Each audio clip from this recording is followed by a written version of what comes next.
Sup coy, balik lagi dengerin bacotan merdu dari anime. Hari ini kita ngalem dulu coy, karena kita bakal ngebahas anime Violet Evergarden. Ya gua tahu cara nyebutnya harusnya Violet, tapi namanya lidah Jawa, jadi ya Violet aja lah. Anime ini tuh nyeritain seorang gadis yang mencari arti kata cinta, anjay. Cuma yang jadi masalah, cewek ini tuh orangnya nggak punya perasaan coy, gara-gara dari kecil dijadiin alat perang.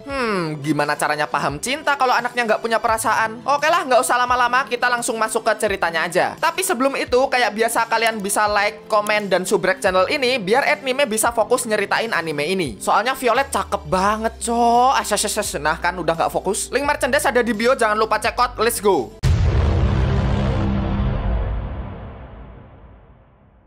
Pertimi-timi kita dikenalin sama Violet Evergarden. Gadis ini hampir 4 bulan dirawat setelah perang. Dia juga nulis surat nih buat mayornya yang bernama Gilbert. Walaupun gerakan tubuhnya terbatas, dia masih bisa ngelakuin misi kok. Tapi, alah jatuh, alah terbang. Abis itu kita dikenalin sama Kolonel Hodgins. Kita diceritain kalau Violet itu gadis yang dijadiin senjata selama perang. Violet juga cuma bisa nerima perintah dan gak punya perasaan. Nah, di sini Hodgins tuh mau ngejemput Violet coy. Terus Violet tanya, kok Mayor Gilbert nggak ikut? Violet juga tanya, kabar mayornya gimana? Violet dikasih tugas nggak? Masih boleh ikut misi nggak? Pokoknya Violet tuh kayak terikat gitulah sama militer. Hodgins di sini nggak bisa jawab apa-apa. Hodgins bilang kalau dia tuh disuruh Gilbert buat ngejemput Violet dan nganter gadis ini ke kediaman keluarga Evergarden di kota Leiden. Siap, komandan. Terus waktu mau diantar dan ngecek kopernya, Violet bingung. Bros pemberian Gilbert kok hilang? Bahkan dia mau pergi buat nyari brosnya. Tapi Violet ditahan sama Hodgins. Udah ikut aja dulu, ntar brosnya biar dicari deh sama Hodgins. Terus waktu di mobil buat nyairin suasana, Hodgins mau ngasih boneka nih, dan Violet milih boneka anjing. Soalnya kakaknya Gilbert itu pernah bilang kalau Violet itu kayak anjingnya Gilbert yang nurut dengan perintah apapun. Di perjalanan ke Leiden ini, Hodgins ngejelasin ke Violet kalau Gilbert itu mikirin masa depan Violet setelah perang selesai. Dan Gilbert mutusin buat nitipin Violet ke orang yang dia percaya, yaitu keluarga Evergarden. Abis itu Hodgins dan Violet sampai nih di kediaman keluarga Evergarden dan disambut sama nyonya besar Tiffany. Selamat pagi Dan. Udah, ayo diminum dulu tehnya. Siap komandan. Alah, tumpah. Jadi harus ganti perban deh. Dan dari sini kita jadi tahu kalau tangan Violet ini ternyata robot coy. Bu Tiffany rada kaget sih, cuma ya dia tahu tangan Violet itu diganti karena buntung waktu perang. Terus biar nggak full perban kayak tangannya Naruto, Bu Tiffany ngasih sarung tangan buat Violet. Gak lama setelah itu Hodgins pamit karena tugasnya buat ngantar Violet udah selesai. Terus Hodgins bilang Gilbert tuh berharap Violet bisa bahagia tinggal di rumah ini. Tapi Violet kayak nggak mau gitu coy. Bahkan dia juga ngejar Hodgins keluar. Emang Gilbert kemana sih? Violet dibuang karena buntung ya? Terus Hodgins bilang perang tuh udah selesai, nggak bakal ada perintah tempur lagi buat Violet. Violet malah bilang ya udah, kalau Gilbert nggak butuh alat perang lagi ya buang aku saja mas. Akhirnya Violet malah dibawa sama Hodgins. Oh ya, BTW Hodgins ini udah pensiun dari militer dan jadi direktur di sebuah kantor pos. Dan ternyata Violet ini mau diajak buat kerja di kantor posnya coy. Terus Violet dikenalin sama tukang antar paket yang bernama Benedict. Violet nanti bakal diajarin sama Benedict nih buat ngantar surat. Siap koman, nggak jadi. Abis itu Violet mulai dikasih tutor sama Benedict, mulai dari nyortir surat sampai ngantar ke alamat. Ganti dulu nih, laksanakan. Woi, nggak di sini lah. Intip dikit kali ya. Tapi Violet di sini kerjanya terlalu barbar coy. Nggak peduli jam istirahat, bahkan ngantar surat sampai malam. Untung aja dia disamperin sama Hodgins. Kalau nggak, bisa ngirim surat sampai ke Madura ini anak. Terus waktu OTW pulang, Hodgins bilang dari kecil Violet emang tumbuh di dunia militer. Isinya cuma misi, misi, dan misi. Tapi karena perang udah selesai, Hodgins berharap Violet di sini bisa belajar hal-hal baru. Hodgins juga bilang kalau sikap Violet selama ini tuh bikin tubuhnya penuh dengan luka bakar. Tapi Violet kan lempeng banget bocahnya ya. Dia nggak paham sama maksud luka bakar ini. Enggak, aku nggak kebakar. Nih nggak gosong, mulus. Tapi Hodgins bilang suatu saat nanti Violet pasti sadar kalau tubuhnya ini udah kebakar. Dan karena Gilbert udah nitipin Violet, Hodgins bakal pakai kesempatan ini biar Violet nggak ngebakar tubuhnya lagi. Besok paginya waktu lagi ngelap kaca kantor, Violet kedatangan pelanggan yang pengen nulis surat. Orang ini pengen nulis surat buat teman kecilnya karena dia dengar kabar temennya ini mau dilamar sama cowok lain. Akhirnya diantar deh ini orang, dan dari surat surat yang ditulis, Violet kayak ngaca ke diri sendiri gitu. Apalagi orang ini juga ngungkapin rasa cinta. Oke, kenalin dulu cewek yang nulis surat tadi, namanya Katlea. Cakep dan bulet. Fokus. Terus Violet tuh penasaran kenapa Katlea tahu kalau orang tadi tuh pengen ada kata cinta di dalam suratnya. Tahu-tahu Violet datang ke ruangan Hojins dan minta buat masuk ke divisi boneka kenangan. Divisi ini tuh isinya orang-orang yang nulis surat tadi, coy. Violet pengen pindah ke divisi ini karena dia pengen tahu arti kata cinta. Soalnya Mayor Gilbert tuh sempat ngucapin kata cinta. Nah, Violet pengen tahu maksud Gilbert ngomong cinta tuh apa, karena Violet ini kan bocahnya nggak punya perasaan. Abis itu flashback ke waktu perang yang bikin Violet kehilangan dua tangannya. Walaupun udah buntung, Violet tetap maksain diri buat nyelamatin Gilbert. Udah dek, cukup. Terus Gilbert ngasih kata-kata terakhir gitu buat nyuruh Violet hidup bebas. Dan jauh di lubuk hatinya, Gilbert ini sebenarnya cinta sama Violet.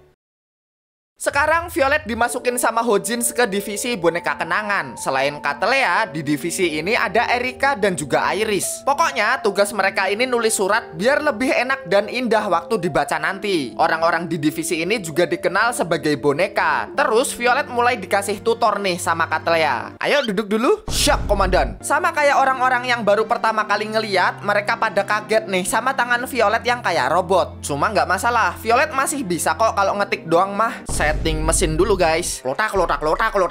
Pelan-pelan. Terus waktu jam istirahat, Erika sama Iris ngobrol dan ngebahas soal Violet. Mana bisa cewek lempeng kayak Violet jadi boneka. Mereka kan bikin surat harus pakai perasaan. Terus di sore hari waktu jam pulang, Violet yang masih ngetik dicek sama Katlea buat ngeliat perkembangannya. Dan oke banget, Violet udah bisa ngetik secara rapi dan presisi. Katlea juga bilang kalau besok dia nggak di kantor, soalnya dia dipesan sama orang buat nulis surat. Terus tahu-tahu Violet bilang, boleh nggak dia ngebawa mesin ketik ini ke kamarnya? Ya boleh-boleh aja sih, mau buat latihan kali ya. Dan besok paginya Violet tiba-tiba ngasih surat ke Hojins. Katanya surat ini buat Gilbert. Isinya ngasih kabar kalau Violet sekarang ngikutin pelatihan di kantornya Hojins. Tapi Gilbert kan sudahlah. Lanjut aja ke pelatihan Violet bareng sama boneka lainnya. Terus di sini ada satu bapak-bapak yang nggak suka nih sama surat yang ditulis Erika. Dia marah-marah bahkan nggak mau bayar jasanya Erika. Maksud bapak apa ya? Alah, minggir lu. Jadi nggak jadi tetap bayar ya pak. Abis itu mereka kedatangan Aniani. Dia tuh dapat surat lamaran dari cowok kaya raya. Aslinya cewek ini juga seneng sih dapat cowok tajir melintir. Cuma ya jual mahal dulu kali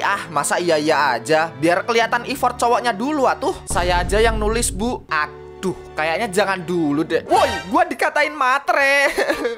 Nah, kan apa gua bilang? Besoknya cewek ini datang lagi sambil nangis dan emosi karena surat yang ditulis Violet langsung to the point. Intinya, surat yang ditulis Violet tuh kayak kalau mau ngelamar kasih harta lebih banyak lagi lah. Ya aslinya mah nggak salah sih, cuma kan plesetin dikit gitu loh. Lagian cewek ini kan nggak pure pengen hartanya doang. Cewek ini juga suka sama si cowok. Sambil ngobrol sama Katlea, Violet di sini bingung. Perasaan surat yang dia tulis sesuai sama omongan si Aniani, tapi kenapa hasilnya salah? Cuma ya begitulah, kata-kata yang diucapin itu nggak selalu sama kayak yang ditulis. Dan tugas ini emang belum seharusnya dilakuin sama Violet. Sambil hujan-hujanan, Violet balik ke kantor terus disamperin sama Erika. Violet nggak pakai basa-basi tanya ke Erika, dia ini cocok nggak sih jadi boneka? Erika mah jujur aja kalau Violet nggak cocok, soalnya tulisan Violet itu nggak ada perasaan sama sekali. Terus Erika tanya, emang kenapa Violet pengen jadi boneka? Langsung dijawab sama Violet kalau dia tuh pengen tahu arti kata cinta. Violet juga bilang walaupun dia nggak cocok, dia bakal tetap berusaha buat jadi boneka. Dan hal ini bikin Erika jadi tersentuh gitu coy. Terus waktu masuk ke kantor, Erika ngedenger Iris yang ngobrol sama Hojins buat ngehentiin Violet jadi boneka. Karena ya itu anak nggak cocok. Tapi Erika langsung masuk ke ruangan terus bilang ke Hojins buat jangan ngehentiin Violet. Dia yakin selama Violet berusaha, anak ini pasti bisa jadi boneka kok. Nah, ternyata sebenarnya Erika yang ngerasa nggak cocok jadi boneka. Apalagi waktu itu dia juga sempat dibentak bapak-bapak gegara suratnya nggak bagus kan. Cuma setelah ketemu Violet tadi, Erika kayak anak yang nggak punya perasaan aja tetap berusaha buat jadi boneka kok. Masa Erika yang masih punya kelebihan mau nyerah segampang itu? Besoknya Violet dikasih seragam baru buat jadi boneka sama Hojins. Selain itu, Violet dikasih hadiah yang isinya ternyata bros pemberian dari Gilbert yang sempet hilang. Aslinya mah Violet seneng banget, cuma ya gitu, perasaannya masih mode trial. Terus Katleya sempet nawarin ke Violet nih buat ikutan kursus jadi boneka. Malamnya sambil minum-minum, Katleya tanya ke Hojin, sebenarnya Gilbert itu siapanya Violet sih? Tapi Hojin cuma bisa jelasin kalau Gilbert itu teman seperjuangannya. Soalnya Hojin udah keburu termehek-mehek. Besok harinya Violet berangkat nih ke tempat kursus. Di sini ciwi-ciwi lumayan banyak yang ikut. Soalnya di zaman ini jadi boneka itu pekerjaan yang lumayan banyak diincer. Pelatihan di sini juga katanya lumayan ketat. Jadi nggak sembarang orang bisa lulus dari kursus ini. Paham anak-anak? Paham Dan. Pelatihan pertama ini mereka diuji masalah teknis yaitu kecepatan nulis. Dan kayak biasa orang-orang kaget ngelihat tangan robotnya Violet. Tapi mereka juga kagum karena Violet bisa nulis dengan tepat dan cepat. Di hari pertama pelatihan ini yang fokus ke skill mekanik, Violet dapat nilai sempurna coy. Dari segi kecepatan dan kosakata, Violet udah mumpuni banget. Di hari selanjutnya, mereka disuruh praktek buat nulis surat. Kayak simulasi ngelayani customer gitu. Di sini Violet pasangan sama Lukulia. Violet dulu nih yang jadi customer. Dia minta ditulisin surat buat Hojins. Tapi bukannya penuh perasaan, isi surat ini malah kayak laporan misi. Bahkan dia tanya, ada misi baru nggak dari Mayor? Tapi ya udahlah ya, sekarang gantian Lukulia yang jadi customer dan Violet yang nulis suratnya. Lukulia sih pengen nulis buat emak bapaknya. Intinya dia pengen bilang makasih. Emak bapaknya juga disuruh jangan khawatir karena Lukulia sekarang udah dewasa. Tapi setelah dibaca sama guru di pelatihan ini, isi suratnya malah jadi, "Mak, Pak, gua udah gede, gak usah khawatir, semua aman, thanks ya." Ya intinya gitulah, lempeng banget pokoknya. Dan gurunya jelas bilang kalau nilai Violet di bagian nulis surat ini hasilnya kurang. Terus waktu pulang, Violet sempat disemangatin nih sama Lukulia. Namanya juga manusia, bukan nabi boy. Selain itu Violet juga diajak ke suatu tempat nih. Dia dibawa ke sebuah menara gitu buat lihat pemandangan. Dan setelah sampai di atas, Violet sempat keinget sama kata-kata Gilbert kalau suatu hari Violet mau diajak ke sebuah tempat buat ngelihat pemandangan kota Leiden. Terus malam harinya karena jalan pulangnya beda, Violet sama Lukulia mau pisah nih di pertigaan. Tapi tahu-tahu Lukulia ngelihat kakaknya yang tepar gara-gara mabok. Dan hal ini dilihat juga sama Violet. Terus kita mampir bentar ke rumah Lukulia dan diliatin sama ruangan kakaknya yang amburadul banget. Kita diliatin juga coy sama foto keluarga Lukulia di mana kakaknya ini pakai seragam tentara. Besoknya di tempat kursus boneka, beberapa anak di kelas ini dikasih pin gitu yang nandain kalau mereka berhasil lulus. Termasuk Lukulia nih. Cuma kalau Violet,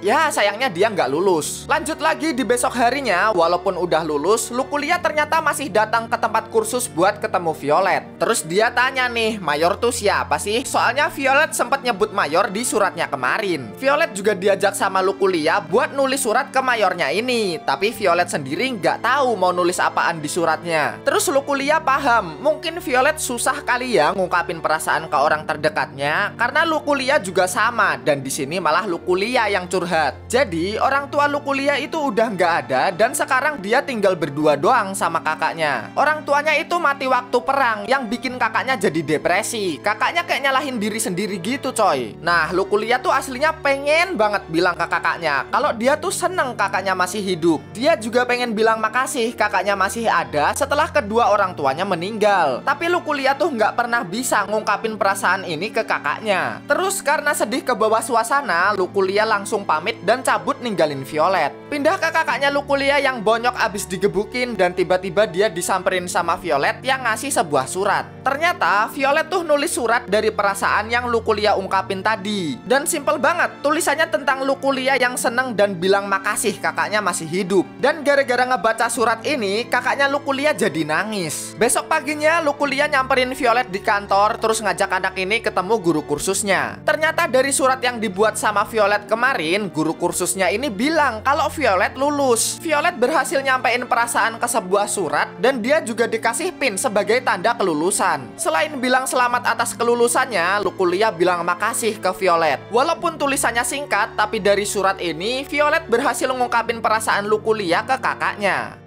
Besok harinya di kantor pos, Iris kaget nih karena dia dapat pesanan panggilan ke sebuah desa. Dan desa ini tuh kampung halamannya. Wah bangga banget nih Iris. Sekalian lah ntar di kampung dia pamer sama orang tuanya kalau dia udah jadi boneka terkenal. Tapi tahu-tahu Iris kesandung tangga dan lah kok gelap.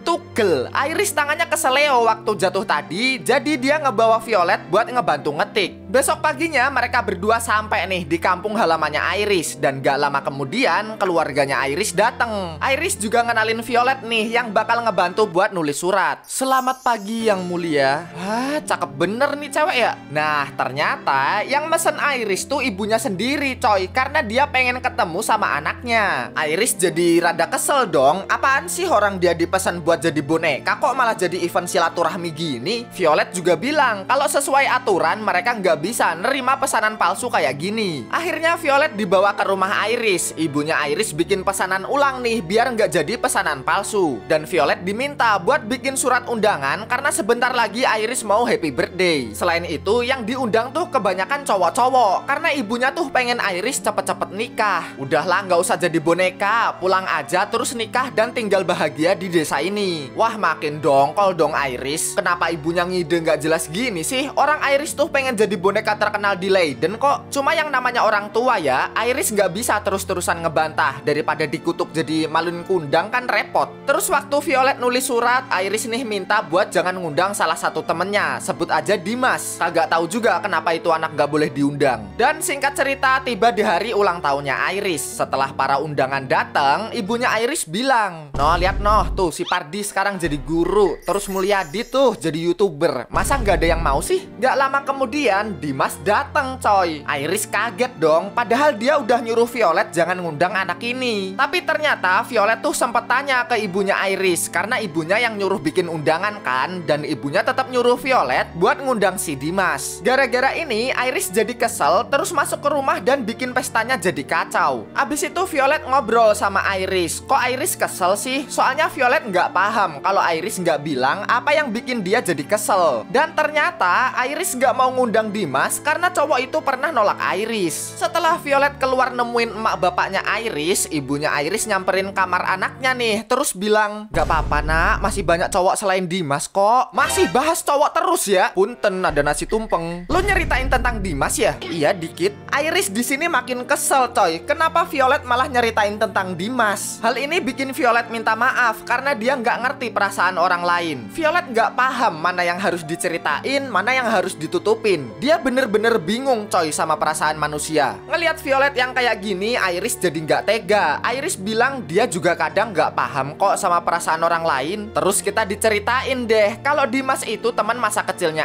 Iris. Pokoknya mereka tuh deket banget lah. Iris ngerasa padahal udah sedekat ini kenapa nggak ditembak-tembak ya. Akhirnya Iris duluan yang nyatain perasaan. Tapi kita kan cuma kakak adean. Wah, udah sakit hati, malu, kecewa, campur aduk semua. Pokoknya Iris pengen ngilang aja dari desa ini. Makanya dia berusaha giat buat jadi boneka di kota Leiden. Violet jadi tahu ngungkapin cinta itu berat ya, apalagi kalau bertepuk sebelah tangan. Terus dia mikir, Mayor Gilbert ngerasain kayak Iris nggak ya? Soalnya dia kan nggak ngebales perasaan cintanya. Nah, dari sini Iris jadi paham Violet tuh berusaha jadi boneka biar ngerti kata cinta dari mayornya. Abis itu Iris minta ke Violet nih buat dibikinin surat permintaan maaf ke para undangan karena Iris bikin pestanya jadi kacau. Violet juga nawarin mau kirim ke Dimas dan emak bapaknya juga nggak. Siapa tahu Iris nggak bisa ngungkapin perasaan dan bisa diwakilin sama tulisan yang dibuat Violet. Beberapa hari setelahnya Iris dan Violet mau balik ke kantor nih. Emak bapaknya Iris juga ikutan nganter. Dan gara-gara surat yang dibuat Violet, hubungan Iris sama orang tuanya jadi baik lagi. Bahkan Iris dikasih bunga nih sama bapaknya sebelum pergi. Terus di kereta Violet tanya surat yang dia bikin gimana, berhasil nggak? Dan Iris ngejawab surat yang ditulis Violet bagus kok. Bisa dilihat dari ekspresi emak bapaknya tadi yang bahagia sebelum mereka pergi. Iris juga sedikit cerita kalau namanya itu diambil dari nama bunga karena Iris lahir di waktu bunga Iris bermekaran. Jadi flashback nih karena Violet sendiri juga dikasih nama sama Gilbert dari sebuah bunga. Gilbert juga punya harapan Violet tumbuh bukan sebagai sebuah alat tapi jadi gadis cantik sesuai dengan nama bunga ini. Lanjut ke hari-hari berikutnya di mana Hodgins ketemu sama siapa ini? Komandan militer kali ya. Mereka lagi ngebahas soal perdamaian pasca perang. Di sini salah satu sekutu kerajaan mereka dari Drossel mau ngadain pernikahan sama kerajaan Flugel. Dua kerajaan ini tadinya musuhan coy. Nah, kalau ada dua kerajaan yang tadinya musuhan terus ngadain pernikahan, itu tuh jadi tanda kalau perang udah bener-bener selesai. Dan ternyata Violet diutus sama Hodgins buat jadi perwakilan nih. Dimana Violet bakal nulis surat cinta cinta buat Tuan Putri Kerajaan Drossel yang namanya Charlotte. Dia tuh nanti bakal nikah sama pangeran kerajaan Flugel yang namanya Damian. Dan surat cinta ini bakal terbit buat masyarakat umum juga. Jadi orang-orang nanti bisa baca surat cinta dari Tuan Putri dan pangeran ini. Terus Charlotte tanya nih pendapat Violet sama pernikahan ini. Apalagi usia mereka lumayan jauh kan. Damian usianya 24, sedangkan Charlotte baru 14 tahun.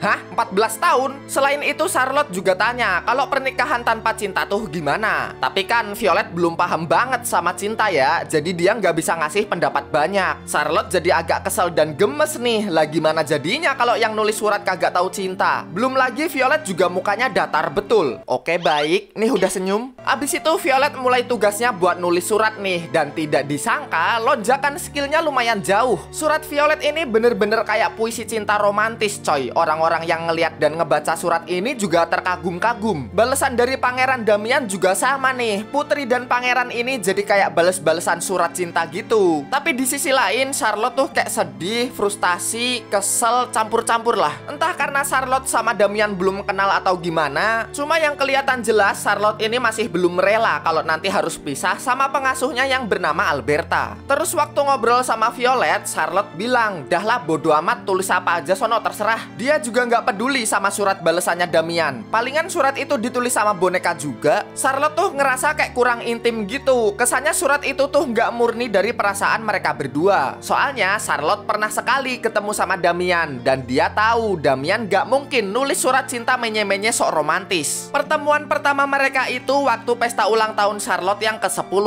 Di pesta ini Charlotte tuh ngerasa kayak cewek pajangan. Soalnya isinya cowok-cowok yang pengen ngelamar Charlotte doang. Anak ini jadi bete lah, terus keluar sambil nangis. Nah, ketemulah Charlotte sama Damian. Cowok ini paham sama perasaan Charlotte. Damian kalau jadi Charlotte juga bakal pergi lah. Harusnya seneng-seneng di pesta malah jadi pajangan. Nah, dari sini Charlotte mulai jatuh cinta karena ngerasa Damian itu satu-satunya orang yang paham sama perasaannya. Tapi sayang perasaan ini harus tertunda karena ada perang selama 4 tahun. Dan setelah perang selesai, Charlotte kaget karena dapat lamaran dari orang yang dia suka, yaitu Damian. Tapi yang jadi masalah, Charlotte kayak bimbang gitu. Damian beneran suka nggak ya? Jangan-jangan Damian terpaksa ngelamar. Jangan-jangan Damian sebenarnya suka sama cewek lain. Belum lagi kalau misal nikah nih, terus orang-orang di sana nggak suka sama Charlotte gimana? Apalagi Alberta pengasuhnya juga nggak bakal ikut. Pokoknya pikirannya macem-macem lah anak ini. Yang pada intinya Charlotte tuh cuma pengen tahu perasaan Damian sebenarnya tuh kayak gimana. Nah, gara-gara ini Violet tahu-tahu nawarin sesuatu nih buat Charlotte biar cewek ini nggak nangis lagi. Besoknya orang-orang kaget. Selain ditulis tangan, balasan surat Damian juga singkat banget. Isinya cuma, "Antum inget kagak waktu pertama kali kita ketemu?" Dan di ruangan Charlotte, Violet bilang ternyata dia tuh diskusi sama boneka Damian buat nulis surat pakai kata-katanya sendiri. Nah, Charlotte mulai bales nih. Dan karena pakai kata-kata mereka sendiri, surat ini jadi kelihatan kayak surat cinta dua sejoli yang lagi bener-bener kasmaran. Bahkan orang-orang ikut ke bawah suasana, mirip kayak lagi nonton drama Cina. Ih, Mbak Charlotte mulai kode-kode. "Ayolah Damian, peka dikit lah anjrit. Ajak ketemuan Dam, pangeran lolot." Weh, santai mas, santai. Mereka masih bales-balesan ini. Sampai akhirnya di balesan Damian yang terakhir, dia ngajak Charlotte buat ketemuan di tempat pertama kali mereka ketemu. Malam harinya mereka berdua ketemu nih. Dan gak pakai basa-basi, Damian langsung, "Will you marry me?" Wow. Damian juga bilang dari bales-balesan surat kemarin, dia yakin kalau Charlotte ini bakal jadi ratu idaman yang baik. Oh tidak, aku iri. Akhirnya tiba di hari pernikahan. Sambil ditemenin sama Alberta, Charlotte bilang dia udah nggak cemas lagi. Walaupun sebenarnya nggak rela dia harus ninggalin rumah dan Alberta, tapi ini impiannya juga nih buat nikah sama Damian. Selain itu dia bilang sayang banget di hari pernikahan ini Violet nggak bisa ikutan datang. Padahal gara-gara Violet, Charlotte bisa nikah sama Damian. Sekarang ke Violet yang mau OTW pulang sama Katlea. Dan dari sini kita jadi tahu kalau bonekanya Damian itu ya Katlea ini. Makanya waktu itu Violet gampang buat diskusi sama bonekanya Damian. Orang mereka satu kantor. Setelah pulang naik kapal, Violet ketemu sama kakaknya Gilbert, yaitu Dithard. Tapi ini orang malah emosi ngelihat Violet yang sekarang jadi boneka. Padahal anak ini dulu pembunuh berdarah dingin. Kok bisa-bisanya sekarang jadi boneka yang membawa perdamaian? Nggak dijelasin adegan selanjutnya gimana, tahu-tahu kita dibawa ke negara Astrea. Banyak boneka dari berbagai negara datang ke perpustakaan ini, termasuk Violet yang ketemu lagi sama Luculia. Tapi Luculia ngerasa Violet hari ini agak murung gitu. Ini aku senyum. Ternyata para boneka dikumpulin karena dikasih tugas buat nyalin buku di perpustakaan ini, karena beberapa buku di sini tuh udah mulai tua. Jadi biar nggak rusak dan ilmu pengetahuan ini masih bisa dibaca sama generasi selanjutnya, mereka ditugasin buat nyalin buku-buku yang mulai rusak. Para boneka dipasangin sama pegawai perpustakaan ini, coy. Si pegawai bagian nerjemahin, ntar boneka yang bagian nulis. Di sini Violet pasangan sama Leon, si bocah gondrong yang tampangnya rada suram. Tapi setelah Leon ngeliat Violet, cakep bejir. Ayo kerja. Oh iya kerja. Abis itu dimulai deh pekerjaan ini. Buku pertama yang mau disalin sama Violet dan Leon tuh tentang meteor yang jatuh 200 tahun sekali. Leon sih tadinya agak meragukan Violet. Siapa tahu Violet nggak bisa ngikutin ucapannya yang cepat waktu nerjemahin buku. Tapi ya elah, mau secepat Pajero Turbo juga masih kalah cepet sama ketikannya Violet. Dan di sore hari setelah jam kerja selesai, Violet sama Leon ini hasilnya oke banget, coy. Mereka bisa ngelarin tugas yang harusnya selesai dalam 3 hari. Malam harinya Leon ketemu sama Violet yang lagi ngeliat bintang. Terus Leon tanya, Violet nggak capek apa habis kerja seharian? Kata Violet sih dia nggak capek ya, lagian dia udah biasa ngelakuin pekerjaan ini. Violet juga bersyukur jadi boneka karena bisa ketemu orang dengan berbagai perasaan. Apalagi sekarang dia dapat tugas melestarikan ilmu pengetahuan buat generasi mendatang. Tapi di sisi lain Violet agak ragu, emang dia layak ya buat pekerjaan sebijak ini. Besok harinya Leon ngedenger temennya ngegosip sama Violet di lantai bawah. Violet dibilangin gini, masa cewek secakep ini dipasangin sama Leon? Dia tuh anak yatim piatu tahu, mending sama mereka aja. Cuma Violet ngejawab, ya emang apa sih, Violet juga yatim piatu, hidupnya dulu juga nggak mulus-mulus saja. Ngelihat Violet yang nggak bisa digoda dan dihasut, para garangan akhirnya pergi deh. Disusul juga sama Leon yang turun dari lantai atas. Terus Violet tahu-tahu bilang ke Leon kalau mereka berdua tuh punya kemiripan, yaitu mukanya sama-sama datar. Malah baper si gondrong ini. Belum lagi waktu di kamar temennya juga pamer, dia abis ngedeketin boneka pasangannya dan bentar lagi mereka mau kencan. Terus Leon nyariin Violet nih, soalnya 4 hari lagi tugas mereka selesai. Dan dia punya rencana buat ngajak Violet ngeliat meteor yang muncul 200 tahun sekali. Dan untung aja nggak ditolak nih sama Violet. 3 hari setelahnya di malam hari mereka ketemuan di atas gedung. Leon juga perhatian banget ngasih selimut dan wedang jahe ke Violet. Abis itu Leon curhat, omongan temennya tentang Leon yang yatim piatu itu bener kok. Jadi bapaknya Leon tuh sering pergi kerja keluar kota. Tapi suatu hari bapaknya kerja nggak balik-balik. Ibunya juga ikutan pergi tuh nyari bapaknya.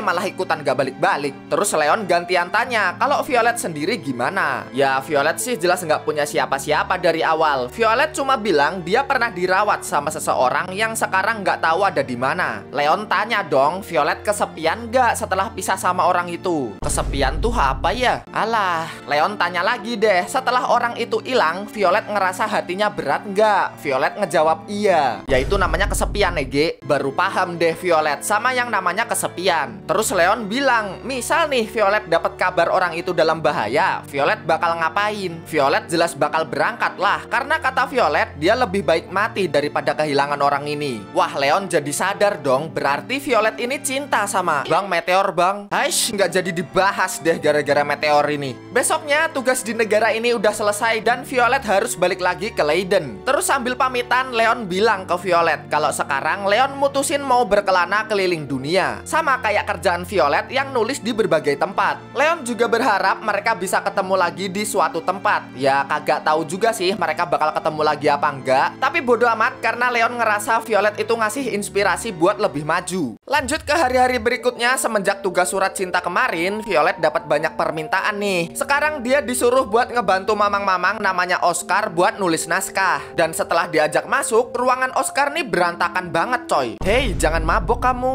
Violet bilang, pokoknya selama bekerja, Oscar nih jangan minum bir dulu biar kerjaannya lancar. Nggak cuma itu, Violet bahkan ngebantu Oscar ngerapihin rumahnya. Malah ngelunjak si mamang ini. Dia minta ke Violet buat sekalian beliin kertas sama bahan masakan di warung Mang Ujang. Udah tua ngerepotin ya kamu. Setelah belanja di warung, Violet mau masak nih buat Oscar. Nyot. Nyot, telurnya pecah semua. Telurmu sini ku pecahin. Setelah masakannya jadi, rasa selokan. Besoknya Violet mulai kerja nih buat bikin naskah. Dan setelah ngikutin cerita yang dibuat sama Oscar, Violet tuh ngerasa kebawa sama cerita ini. Terus Oscar tanya, gimana ceritanya, bagus nggak? Cuma Violet bingung ngomongnya gimana, karena Violet ngerasa dia tuh kayak Olive, tokoh utama dari cerita yang dibuat Oscar. Violet bisa ngerasain seneng, sedih, dan perasaan lain yang dirasain sama Olive. Terus Oscar bilang, ini berarti Violet bisa ngerasa empati sama tokoh di cerita ini. Dan saking kebawanya sama cerita, Violet jadi penasaran sama kelanjutan ceritanya. Terus waktu Oscar keluar buat cari inspirasi, dia tahu-tahu disusul sama Violet yang bawa payung. Wah, langsung keinget Oscar sama mendiang anaknya. Abis itu dia masuk karena mau menyendiri. Tapi dari dalam ruangan, waktu Oscar ngeliat Violet yang pakai payung, Oscar malah makin keinget sama anaknya. Terus dia nyamperin Violet, nampar payungnya dan nyuruh Violet pulang. Violet yang nggak tahu apa-apa minta maaf dong, tapi dia nggak mau pulang karena cerita yang dia tulis belum selesai. Violet juga minta maaf lagi karena dia belum bisa buat ngertiin perasaan orang. Nah, Oscar langsung termenung. Terus Oscar akhirnya bilang, cerita yang dia buat itu sebenarnya tentang anaknya, yaitu Olivia. Jadi, Oscar sama Olivia itu pindah ke rumah ini setelah istrinya meninggal karena sakit. Dan payung biru yang dipakai sama Violet tadi tuh payung kesukaan anaknya. Terus di danau belakang rumah ini, Olivia sempat bilang,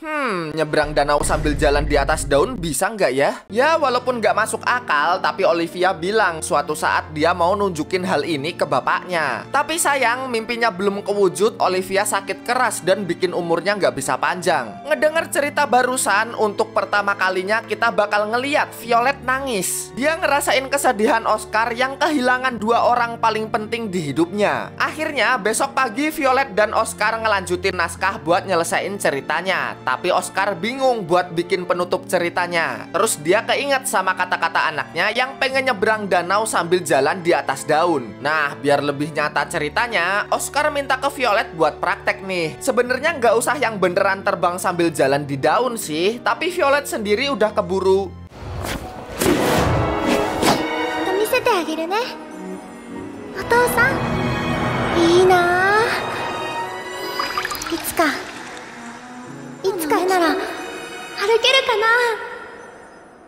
Wah, ya makin terjun air matanya Oscar ngeliat mimpi anaknya beneran dilakuin sama Violet.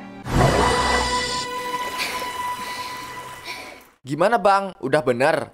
Bang, jangan bilang suruh ngulang. Enggak neng, enggak. Mamang ini masih kebawa suasana aja. Dia udah dapat inspirasi buat nyelesain ceritanya kok. Setelah tugasnya selesai sambil diantar sama Oscar, Violet dikasih payungnya Olivia buat kenang-kenangan nih. Karena Violet udah ngabulin mimpi anaknya. Tapi gara-gara ini juga Violet jadi murung di kapal. Dia keinget sama kata-kata Dithard yang bilang kalau Violet itu alat pembunuh. Dia juga keinget sama luka bakar yang diomongin sama Hojins. Violet akhirnya sadar tangan yang dia pakai buat ngebunuh ini mungkin udah ngebunuh banyak mimpi orang-orang. Dia udah paham sama luka bakar yang dimaksud. Dan dia juga ngerasa apa orang yang udah ngebunuh banyak nyawa masih layak hidup di dunia ini. Setelah sampai di pelabuhan, Violet nggak sengaja ketemu sama Nyonya Tiffany. Langsung minta maaf ini anak, karena udah nggak sopan waktu pertama kali mereka ketemu. Tapi Nyonya Tiffany bilang, udah nggak apa-apa, lagian sekarang Violet udah berkembang kok, pasti Gilbert tenang di alam sana. Hah? Di alam sana? Langsung disamperin dong Hojins sama Violet. Kenapa Hojins nggak pernah ngasih tahu hal ini ke Violet? Akhirnya Hojins cerita coy, setelah perang Violet tuh ditemuin sendirian di reruntuhan. Mayat Gilbert nggak ditemuin sih, mereka nemu kalung namanya doang. Dan Gilbert dinyatakan hilang dari pertempuran. Nah, dari cerita tadi, walaupun kesempatan hidupnya nggak ada,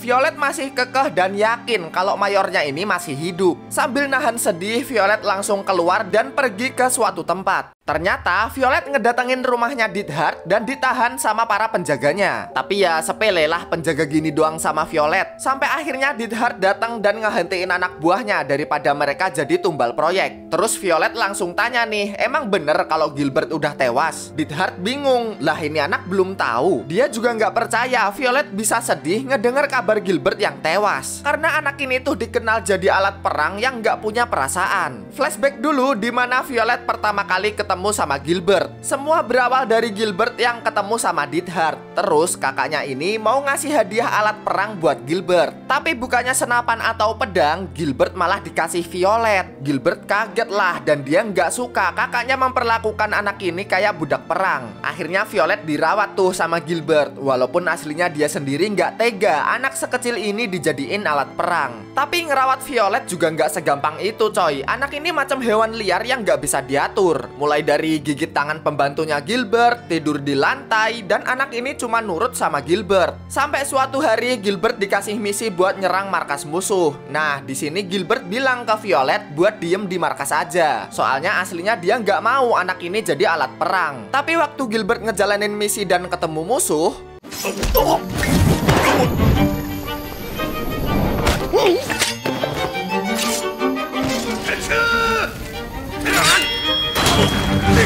walaupun bocahnya ngeyel, tapi gara-gara Violet mereka bisa ngalahin musuh dan berhasil ngambil alih wilayah ini. Terus di sela-sela waktu Gilbert nggak ngejalanin misi, dia tuh ngajarin Violet banyak hal. Mulai dari ngasih nama, sampai ngajarin baca tulis. Beberapa hari selanjutnya, Violet diajak jalan-jalan sama Gilbert di sebuah festival. Di festival ini tuh ada tradisi ngasih hadiah ke orang terdekat. Terus Gilbert tanya Violet pengen apa, sekalian jadi ucapan terima kasih karena Violet udah banyak ngebantu misinya. Cuma anak ini kan perasaannya mati ya, jadi dia nggak tahu pengen apaan. Terus waktu diajak muter-muter, Violet nemuin toko yang ngejual bros. Dia pengen bros ini karena warnanya sama kayak matanya Gilbert. Violet juga bingung nih karena muncul sebuah perasaan waktu Violet ngerasa bros ini ngingetin dia sama matanya Gilbert. Akhirnya dibeli deh bros ini sebagai hadiah buat Violet. Gilbert masang bros ini sambil sedih coy. Mungkin ngerasa nggak tega anak yang harusnya punya masa depan panjang malah berakhir jadi alat perang kayak gini. Lanjut, suatu hari Gilbert ketemu nih sama Hodgins. Ngeliat Gilbert yang lagi sama Violet, dia tanya Violet bakal diajak misi ke Intense gak nanti. Soalnya Hodgins dengar kabar juga misi Gilbert itu banyak yang berhasil berkat Violet. Dan kalau misi di Intense berhasil, perang bakal selesai. Hodgins juga bilang kalau perang selesai dia mau pensi dan mungkin bakal ngajak Gilbert sama Violet kerja di kantornya. Sekarang tiba waktunya buat misi penyerangan ke Intense. Di sini Gilbert dan pasukannya punya misi buat nyusup ke markas musuh. Awalnya sih lancar ya, apalagi ada Violet yang mau mabit ngebantai musuh.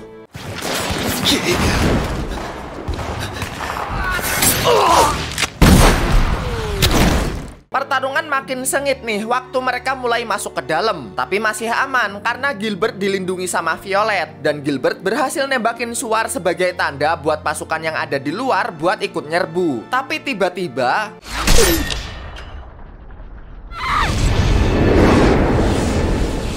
Violet jadi panik dan emosi coy. Dia sekuat tenaga nolongin Gilbert sampai tangannya buntung sebelah nggak peduli. Yang penting mayornya ini bisa selamat. Keadaan makin parah lagi karena Violet kena bom dan bikin tangan satunya ikutan buntung. Dan sampailah kita di scene awal tadi, dimana Violet yang buntung masih berjuang nolongin Gilbert. Dan setelah Gilbert nyatain cintanya, di sini Violet jelas nggak ngerti apa arti kata cinta yang diomongin sama Gilbert. Sampai akhirnya gedung ini dibombardir sama musuh biar mereka bisa melarikan diri.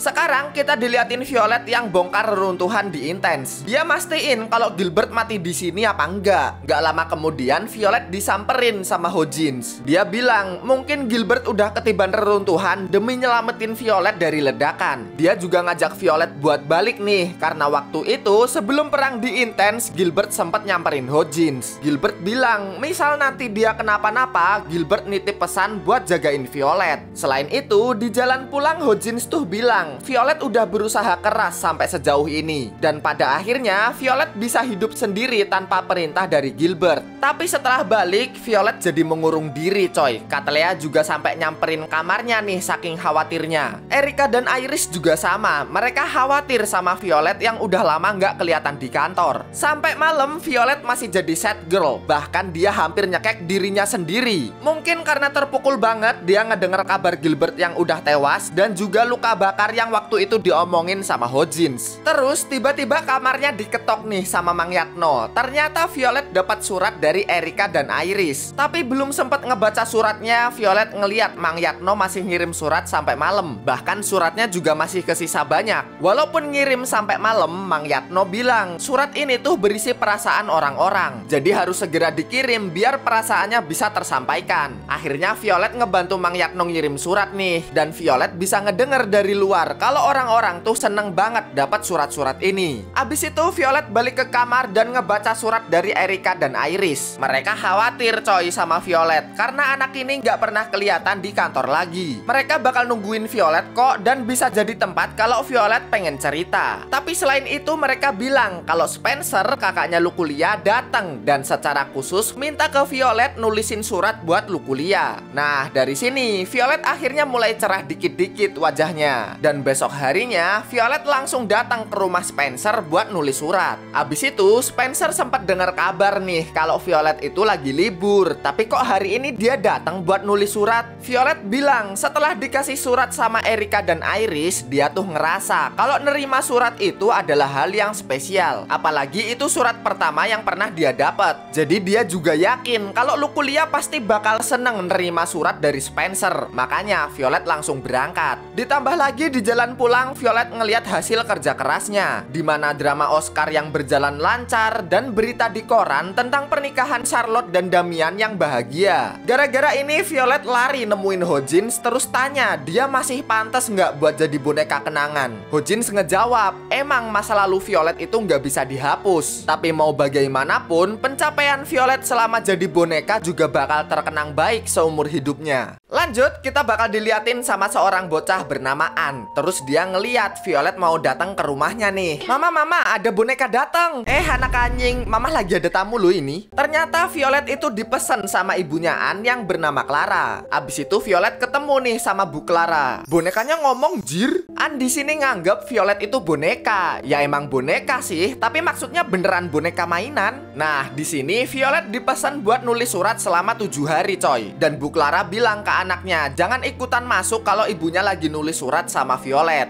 Cuma waktu Violet mau nulis surat sama Bu Clara, tiba-tiba Bu Clara batuk dan ambruk coy. Kayaknya dia ini lagi sakit deh. Soalnya habis itu Bu Clara harus tiduran di kasurnya. Di sini Bu Clara bilang ke anaknya, "Gih, temenin Mbak Violet main dulu." Walaupun agak malu-malu, An di sini ngajak Violet buat main boneka. Awo, boneka main sama boneka. Awo. Gua harus ngapain bejir? Malam harinya Violet disamperin sama An. Selain penasaran sama Violet yang nyeting tangan Iron Man, An juga penasaran sebenarnya ibunya tuh nulis surat buat siapa sih? Buat bapaknya juga nggak mungkin, soalnya bapaknya tuh udah tewas di medan perang. Tapi Violet di sini nggak bisa ngasih tahu coy, surat yang ditulis ibunya itu buat siapa. Hari-hari berikutnya An makin deket nih sama Violet. "Mbak Violet, rambut apa yang ijo? Rambutan belum mateng." Awo. Ih, ini majalah dewasa ya, kok hewannya nggak pakai baju? Berburu King Kong yuk. Terus suatu hari waktu Violet lagi di kamar sama ibunya An, tahu-tahu anak ini masuk. Katanya sih dia pengen dipasangin pita rambut sama Violet. Tapi setelah dipasangin, An bilang sebenarnya tuh dia pengen ibunya yang masangin. Bahkan waktu main sama Violet, dia tuh berharap ibunya yang nemenin dia main. Pokoknya anak ini tuh pengen deket sama ibunya lah, karena An ngerasa akhir-akhir ini dia kurang perhatian dari ibunya. Dan di hari terakhir nulis surat, Bu Clara lagi-lagi ambruk coy. Di sini An udah nggak tahan terus nyamperin ibunya. Sebenarnya surat ini buat siapa sih? Apa surat ini lebih penting daripada anaknya? An udah tahu kok kalau ibunya sakit keras. Kalau ibunya meninggal kan nanti An bakal hidup sendirian. Kenapa sih ibunya nggak ngabisin waktu sama An di sisa hidupnya? Tapi di sini ibunya bilang nggak ada yang lebih penting di dunia ini daripada anaknya. Cuma kalau dilihat dari sikap ibunya, An nggak percaya orang dia sekarang nggak perhatian lagi. Terus An bilang ibunya ini pembohong dan pergi keluar rumah. Aduh, jatuh. Gak lama kemudian An disamperin sama Violet. Violet minta ke anak ini buat jangan marah sama ibunya. Tapi An di sini nangis sesenggukan. Dia sebenarnya juga ngerasa bersalah. Dia udah bikin ibunya nangis dan ngira kalau ibunya sakit itu gara-gara An anaknya nakal. Terus Violet bilang kalau An ini anak yang kuat. Di umur sekecil ini dia harus menghadapi ibunya yang sakit keras. Selain itu Violet juga bilang ibunya nulis surat karena ibunya mau mau nyampein perasaan buat orang terpenting di hidupnya. Besoknya tiba waktunya Violet buat pulang karena tugasnya udah selesai. An di sini nyamperin Violet terus nyium pipinya dan anak ini kaget. Ih, kok kenyal? Dia baru sadar kalau Violet ini juga manusia. Setelah Violet pergi, An ngerasa kalau Violet ini cewek yang baik. Dia pengen tuh ngebaca surat yang ditulis Violet. Tapi An juga masih penasaran, surat yang ditulis tuh buat siapa ya? Tapi ya udahlah, ntar juga tahu sendiri. Yang penting setelah surat ini selesai, An sekarang bisa sepuasnya ada di samping ibunya setiap hari. Sampai akhirnya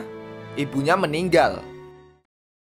Sekarang kita mampir dulu ke Violet yang balik ke kantor dan ngebawa banyak surat dari ibunya An. Violet tahu-tahu nangis coy, karena dia selama di rumah An nahan diri sekuat mungkin buat nggak ngeluarin air mata. Dia nggak kuat ngelihat ibunya An bakal ninggalin anak tercintanya sendirian. Dan kita jadi tahu surat ini ternyata ditulis sama ibunya An buat anaknya. Ternyata ibunya tuh nulis surat yang bakal dikasih ke anaknya buat 50 tahun mendatang, dimana surat ini bakal dikasih setiap An ulang tahun. Dari ulang tahun pertama setelah ibunya meninggal sampai puluhan tahun setelahnya, dimana An nanti bakal punya keluarga sendiri. Jadi walau ibunya sekarang udah beristirahat di alam lain, setiap tahun An ngerasa ibunya masih nemenin dia di dunia ini. Sedih banget cok, anjing lah. Beberapa hari setelahnya Violet sempat dengar obrolan Hojin sama Katlea yang dapat pesanan buat nulis surat. Tapi yang jadi masalah, yang pesen surat ini tuh tentara yang ada di wilayah konflik. Walaupun perang udah selesai, tapi masih ada pemberontak yang gak suka kalau negaranya damai. Ya emang sih, para tentara mungkin ada perasaan yang mau mereka ungkapin ke keluarga atau orang tercintanya. Tapi Hojin gak bisa nerima karena terlalu beresiko kalau ngirim boneka ke wilayah perang. Terus besok harinya surat pesanannya hilang coy, karena dibawa sama Violet yang nekat pergi ke wilayah perang. Sekarang Violet ada di kantor pos sebuah negara. Gua lupa ini di mana. Dia minta buat diantar ke wilayah perang. Tukang pos di sini jelas ngelarang dong. Ada gila-gilanya boneka kayak Violet mau ke medan perang. Tapi Violet bilang justru di tempat kayak gitu pasti banyak orang mau ngasih pesan buat orang-orang yang mereka sayangi. Terus tukang pos yang namanya Vandal ini jadi tertarik sama kata-kata Violet barusan. Abis itu Violet diantar deh sama Vandal pakai pesawat. Sekarang ke sebuah kelompok tentara yang mau nyerbu markas pemberontak. Tapi belum sempat masuk ke markas musuh, mereka langsung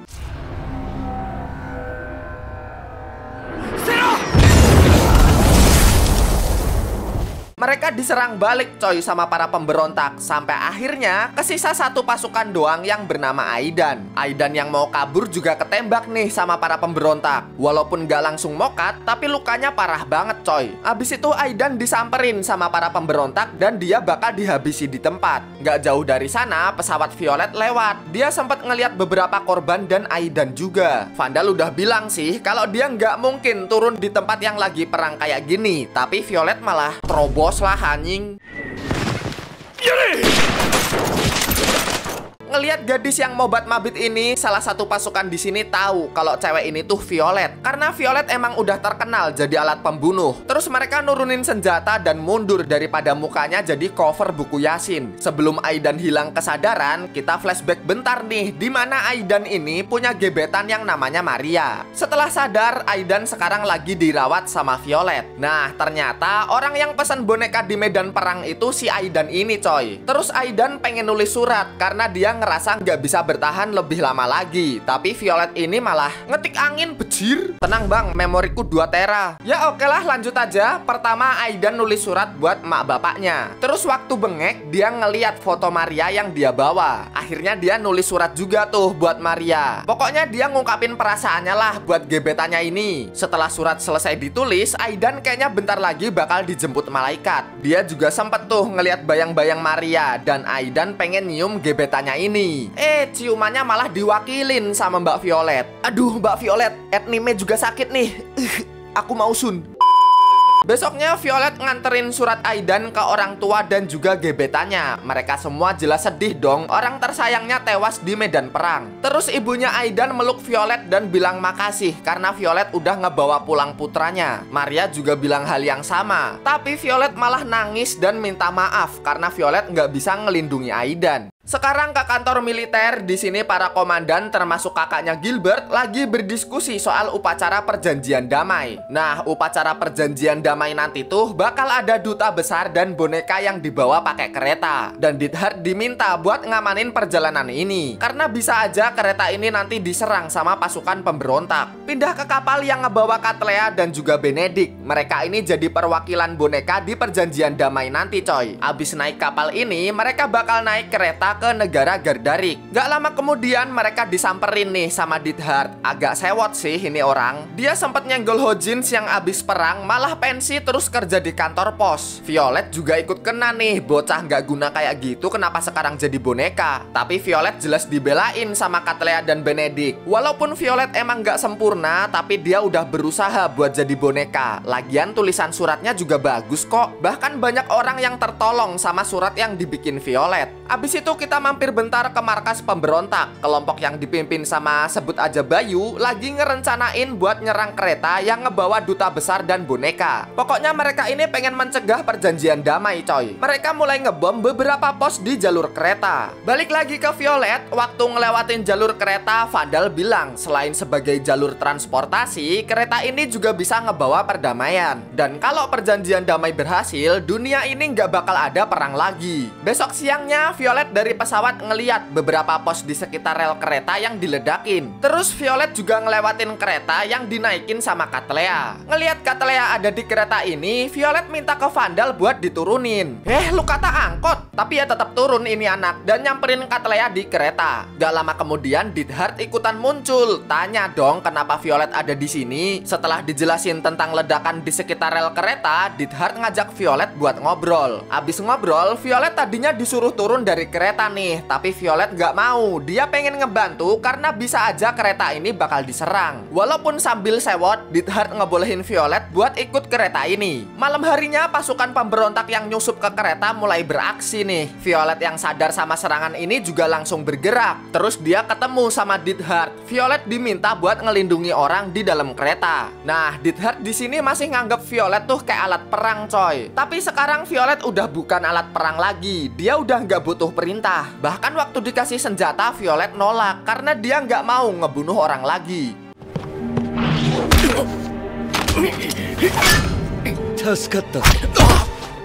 Sekarang Violet ada di atas gerbong ketemu sama Bayu dan anak buahnya. Di sini Violet mau nggak mau harus gelut sama para pemberontak. Tapi yang jadi masalah, Violet kan sekarang nggak mau ngebunuh, jadi kesusahan nih Violet. Terus Violet berhasil dilumpuhin dan hampir di-end sama Bayu. Tapi untungnya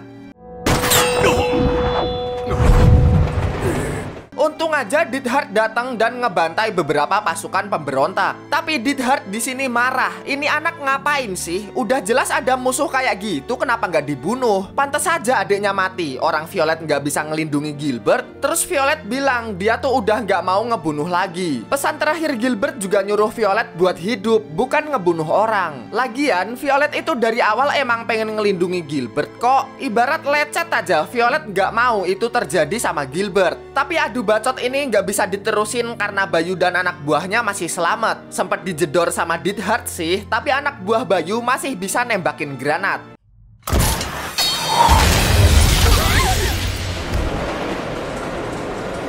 Si Bayu juga so asik nih nembak Violet, tapi masih bisa ditangkis sama tangan robot dan Neidhart juga nembak balik si Bayu. Neidhart juga agak kaget nih ngelihat Violet yang sampai segitunya ngelindungi dia. Belum lagi Neidhart ngelihat Violet yang seneng dan bilang makasih bros pemberian Gilbert diambilin waktu sempet jatuh tadi. Cuma masalah belum selesai coy, karena Bayu ternyata masang bom di jembatan yang bakal dilewatin sama kereta ini. Violet jelas gercep lah buat nyari dan ngelepasin bom di jembatan. Benedict yang ngelihat hal ini juga nggak diem aja nih. Dia ikutan ngebantu Violet buat ngelepas bom. Tapi bom ini masangnya kencang banget coy. Violet juga sampai copot tangan robotnya buat ngelepas bom ini. Dan untungnya Violet masih sempat ditolongin sama Benedict.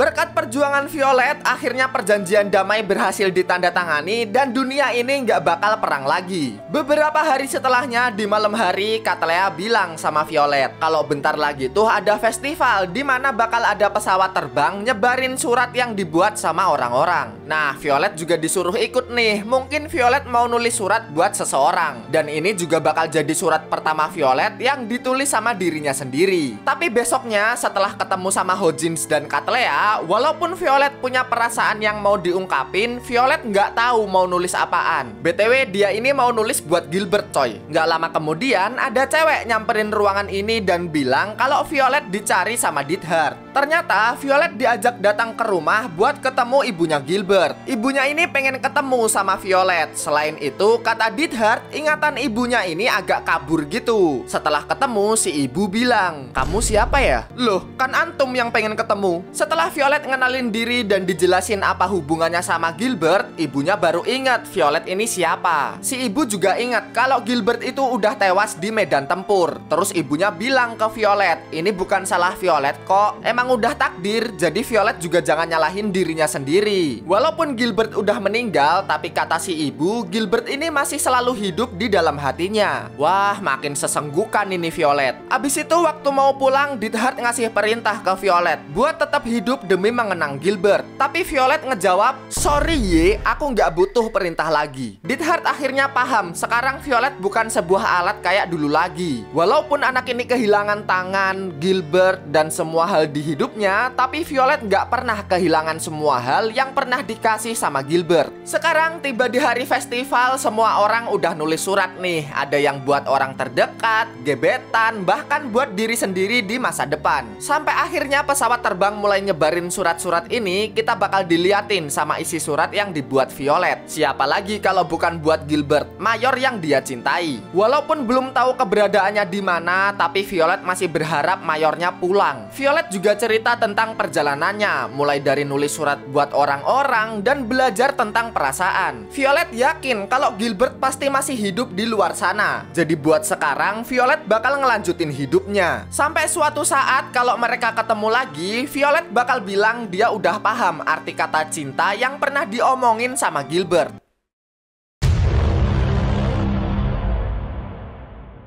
Buah keko, kelas anime satu ini. Dari cerita, karakter, suasana, apalagi animasinya, gak tahu lagi lah cok mau komentar apa gua. Di luar dari Violet yang emang kasihan dari kecil dijadiin alat tempur, jujur aja hampir nangis gua cok nonton anime ini. Dari surat doang bisa ngebawa hidup Violet kemana-mana. Gak cuma cerita Violet doang, tapi karakter lain juga ceritanya bikin kecolok bawang coy. Jadi oke deh, segitu dulu cerita hari ini. Gua mau lanjut nangis dulu. Tulis di komen aja menurut kalian gimana cerita hari ini. Tombol lonceng jangan lupa dipencet biar kalian gak ketinggalan video terbaru dari Anime. See you coy. Ciao.